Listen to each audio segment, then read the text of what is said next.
Hello मेरे प्यारे विद्यार्थियों, welcome to all my YouTube channel. आप सभी का मेरे इस चैनल पर, छोटा चैनल पर आप सभी का स्वागत है। हम लोग केमिस्ट्री पढ़ रहे हैं क्लास 10 का। जो एक वीडियो पहले ही आप लोग को बेसिक बताया था, उसमें थोड़ा सा बच गया था, वो आज हम कवर करेंगे। हम लोग उसमें पढ़ा थे कि रसायन शास्त्र जिसे कहते हैं, विज्ञान जिसे कहते हैं। रसायन शास्त्र का जनक कौन है? रसायन शास्त्र के जनक कौन है? टोनी लवोजियर है, जो रसायन शास्त्र को जनक माना जाता है। रसायन शास्त्र कहते किसको है? विज्ञान की वह शाखा जिसके अंतर्गत हम पदार्थों के गुण एवं होने वाले परिवर्तनों का अध्ययन करते हैं, उसे हम रसायन शास्त्र कहते हैं। वैसे विज्ञान हमारे कितने प्रकार के? 3 प्रकार के हम बोले तो उसमें फिजिक्स, केमिस्ट्री और बायो। तो आज हम लोग केमिस्ट्री पढ़ेंगे। पहले वो एक वीडियो आया, हम लोग पढ़ लिए थे जो बेसिक था, जिसमें एटॉमिक नंबर पूछे, परमाणु संख्या पढ़े, थोड़ा बहुत बताया। लेकिन हम बोले कि 30 तक 1 to 30 तक आपको याद करना है एटॉमिक नंबर। और कुछ केमिकल फॉर्मूला भी देखे थे, केमिकल नेम, जैसे कि जल का, कार्बन डाइऑक्साइड का, और था आपका नमक NaCl, और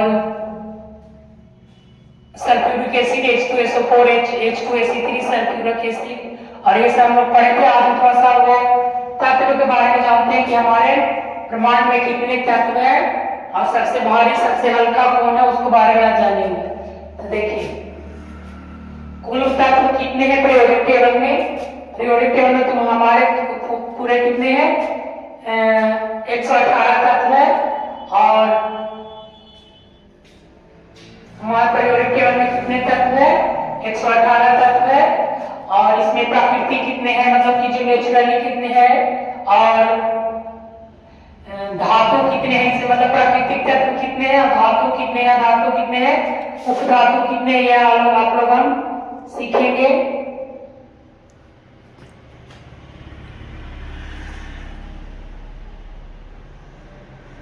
ठीक है। और सबसे हल्का धातु कौन सा है? तो हम लिख दिए पहले ऑलरेडी, लिथियम है। सर्वाधिक उपलब्ध तत्व है, सर्वाधिक उपलब्ध धातु क्या है? सबसे हल्का तत्व और सबसे भारी तत्व। ये 2 वर्ड हैं। सबसे हल्का तत्व कौन है? हाइड्रोजन, H2, जिसको बोलते हैं प्राकृतिक से कितने हमारा जो नेचुरली बना हुआ है 98 है। और धातुओं की संख्या कितनी है? बताया गया कि धातुओं की संख्या कितनी है? तो हमारा आपको 93 है। प्राकृतिक जिसे जो नेचुरल से बना है, और जिसको बनाया नहीं गया, नेचुरली बना हुआ जो हमको प्राप्त होता है डायरेक्ट, उसके कितने हैं? 98। धातुओं की संख्या कितना है? 93। और अधातु की संख्या कितनी है? अधातु की संख्या आपको 18 है। और उपधातु कितनी है? तो ये हमारा 7 है। ठीक है, ये आपको याद करना है, ये बेसिक केमिस्ट्री है आपको। ठीक है। और फिर यहाँ सबसे हल्की धातु कौन है? ये हमारा तत्व है। तत्व और धातु अलग होते हैं। ये हमारा कितने को सबसे हल्का धातु कौन है? लिथियम। सर्वाधिक उपलब्ध तत्व कौन सा है? कहने का मतलब कि हमारे पास सबसे ज्यादा कौन सा तत्व है? तो ऑक्सीजन। सर्वाधिक उपलब्ध धातु कौन है? तो 3 पे एल्युमिनियम है। सबसे हल्का तत्व कौन है? हाइड्रोजन। रिपीट हो गया, यहाँ बता दी, यहाँ भी है। चलिए कोई बात नहीं। सबसे हल्का तत्व कौन है? हाइड्रोजन। और सबसे भारी तत्व कौन है? ऑक्सीजन है सबसे भारी तत्व। ठीक है, एक बार और देख लीजिए, आपको जल्दी जल्दी रिवीजन करने, याद ही कर लेना, बेसिक है। आपको कॉम्पिटिटिव वगैरह में ये सब आते हैं, कितने धातु है, कितने प्राकृतिक धातु है हमारा पीरियोडिक टेबल में, सबसे हल्का धातु कौन है, सबसे भारी धातु कौन है, इसके बारे में आपको कॉम्पिटिटिव एग्जाम में भी आता है। तो देखिए, हमारा पीरियोडिक टेबल में सबसे ज्यादा कितने तत्व है? 118। सबसे हल्का तत्व है हाइड्रोजन। प्राकृतिक रूप से कितने तत्व है जो डायरेक्ट प्राप्त होते हैं, हमारे कितने हैं? 98। और धातुओं की संख्या 118 तत्व में धातुओं की संख्या कितनी है? 93, 93 है। और धातु की संख्या कितनी है? 18। और उपधातु की संख्या कितनी है? 7। चलिए देखिए, अगला था इसमें द्रव अवस्था में पाने वाले धातु, मतलब कि द्रव अवस्था में कौन सा धातु रहता है? पारा, जिसे हम लोग मरकरी भी बोलते हैं, जिसका संकेत क्या होता है? जिसे द्रव अवस्था में पाया जाने वाला अधातु, जिसको क्या कहते हैं? वो ब्रोमीन है। जो ब्रोमीन जो द्रव अवस्था में पाया जाता है, जिसका एटॉमिक नंबर आपका 35 होता है। विद्युत का सबसे अच्छा सुचालक जिसमें इलेक्ट्रिक करंट पास हो, सबसे ज्यादा अच्छा कौन सा है? चांदी, उसके बाद कॉपर, उसके बाद एल्युमिनियम। तो सबसे ज्यादा किसको माना जाता है उच्च स्रोत में? सबसे ज्यादा है आपका C1 सिल्वर को माना जाता है। विद्युत का सुचालक जो अधातु है, अधातु क्या है? ग्रेफाइट। यानी विद्युत का अच्छा सुचालक क्या है? सिल्वर, जिसको चांदी बोलते हैं। अब विद्युत का सुचालक मतलब अधातु, अधातु क्या है? विद्युत का सुचालक अधातु क्या है? तो वो तुम्हारा ग्रेफाइट। ग्रेफाइट वो जो पेंसिल में लगा होता है ना, उसको काला कलर से जिसे लिखते हैं उसको ग्रेफाइट बोलते हैं। हाइड्रो एवं धातुओं का निर्माण में क्या होता है? कैल्शियम। हाइड्रो और धातुओं के निर्माण में क्या यूज होता है? कैल्शियम। और सबसे क्रियाशील धातु क्या है? सीजियम। सबसे क्रियाशील धातु क्या है? सीजियम। और सबसे क्रियाशील, सबसे अधिक होता है, यहाँ पर सबसे अधिक छूट गया है, सबसे अधिक क्रियाशील धातु और सबसे अधिक क्रियाशील फ्लोरीन है, और सबसे अधिक क्रियाशील धातु, सबसे अधिक क्रियाशील धातु सीजियम है, और सबसे अधिक क्रियाशील धातु क्या है? फ्लोरीन है। चलिए इतना हमारा बेसिक था। आज हम लोग थोड़ा इतना हमारा आपका बेसिक था। अब आगे हम लोग मेन चैप्टर पे आते हैं। क्लास 10 का पहला चैप्टर क्या पढ़ना है। अब हम लोग मेन चैप्टर पर आते हैं। क्लास 10 का पहला चैप्टर क्या है?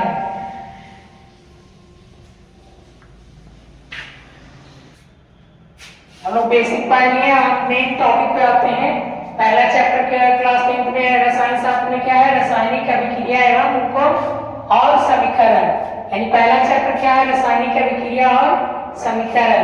अभिक्रिया करने का मतलब रिएक्शन जो बोलते हैं ना करने के लिए, जैसे CO2, जिसे कार्बन क्या होता है, इसे कहने का मतलब क्या थी? कार्बन प्लस O2 मिलकर क्या बना है? CO2। तो यही हमारा क्या हो गया? रासायनिक अभिक्रिया। फिर और क्या हुआ?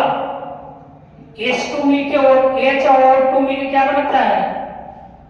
जल। H2O, ये हमारा क्या हो गया? यही सब हमारा क्या है? रासायनिक अभिक्रिया। इसी के बारे में हम लोग पढ़ेंगे। पहले पढ़ेंगे क्या है रासायनिक अभिक्रिया, किसे कहते हैं, इसका डेफिनेशन सीखेंगे। रासायनिक अभिक्रिया किसे कहते हैं? रासायनिक अभिक्रिया पहले सुन लीजिए। जब कोई पदार्थ अकेले या अन्य पदार्थ के साथ मिलकर एक नए गुण वाले पदार्थ को निर्माण करता है, उसे हम लोग रासायनिक अभिक्रिया कहते हैं। ठीक है, तो जिसे देखिए क्या लिखेंगे। जब कोई पदार्थ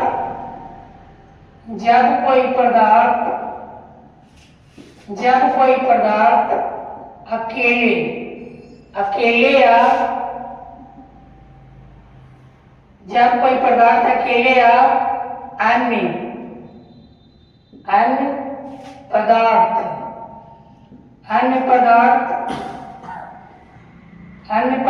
मिलकर एक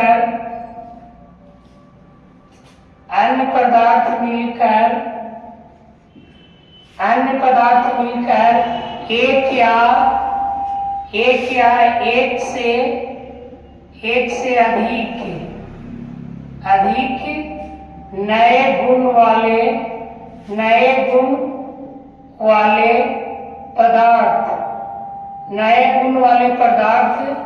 नए गुण वाले पदार्थ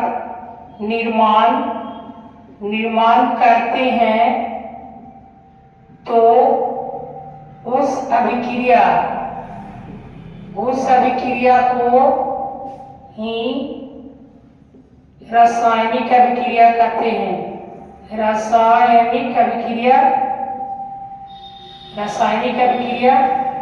कहते हैं। ठीक है, अभिक्रिया कहते हैं, रासायनिक अभिक्रिया कहते हैं। ठीक है, इसे एक बार और सुनिए। जब कोई पदार्थ अकेले या अन्य पदार्थ मिलकर एक या एक से अधिक नए गुण वाले पदार्थ का निर्माण करते हैं, तो उस अभिक्रिया को ही रासायनिक अभिक्रिया कहते हैं। इसे मिल के या टूट के भी बनता है। जैसे कि देखिए हमारा अभी एग्जांपल दिए CO2, क्या मिलके बना? CO2 यानी कार्बन पर ऑक्सीजन मिला के क्या बना? Carbon dioxide. यही हमारा होता है, इसको बोलते हैं अभिकारक। और इसको बोलते हैं प्रतिफल। क्या बोलते हैं? प्रतिफल। इसको बोलते हैं प्रतिफल। कहने का मतलब जो अभिक्रिया में भाग लेता है उसको बोलते हैं अभिकारक, और जो बनने के बाद प्राप्त होता है उसको क्या बोलते हैं? प्रतिफल बोलते हैं। और दोनों दो तत्व मिलकर जो नया निर्माण करता है उसी को हम लोग क्या बोलेंगे? रासायनिक अभिक्रिया। इसमें और है, इसे मिल के मिलता भी है, टूटता भी है। और इसमें और क्या होगा? ये आपका ये हो गया हमारा कार्बन, दूसरा होगा ऑक्सीजन, दोनों मिलकर क्या बनाया? Carbon dioxide. अब देखिए अगला टॉपिक हम लोग लिखेंगे अभिकारक। अभिकारक किसे कहते हैं? अभिकारक। अभिकारक किसको कहते हैं? जो रासायनिक अभिक्रिया में भाग लेता है उसे हम लोग अभिकारक कहते हैं। इसे लिखिए, जो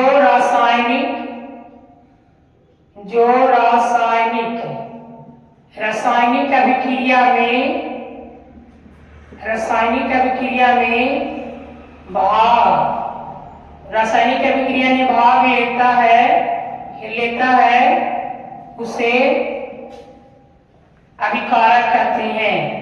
उसे अभिकारक कहते हैं। ठीक है। जो रासायनिक अभिक्रिया में भाग लेता है, जिससे हमारा इनमें कार्बन और ऑक्सीजन भाग लिया, इसको क्या बोलेंगे? अभिकारक बोलेंगे। और जो प्राप्त होता है उसको हम बोलेंगे प्रतिफल।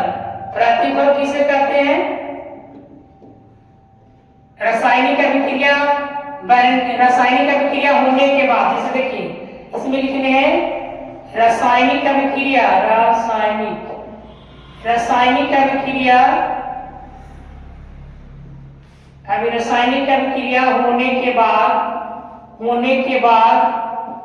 होने के बाद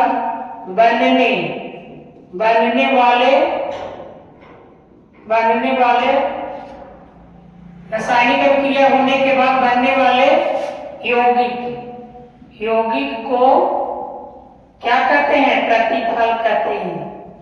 जो मतलब कि हमको प्राप्त हुआ उसी को क्या बोलेंगे? प्रतिफल कहते हैं। यानी अभिकारक किसको कहते हैं? जो रासायनिक अभिक्रिया में भाग लेता है उसको अभिकारक कहते हैं।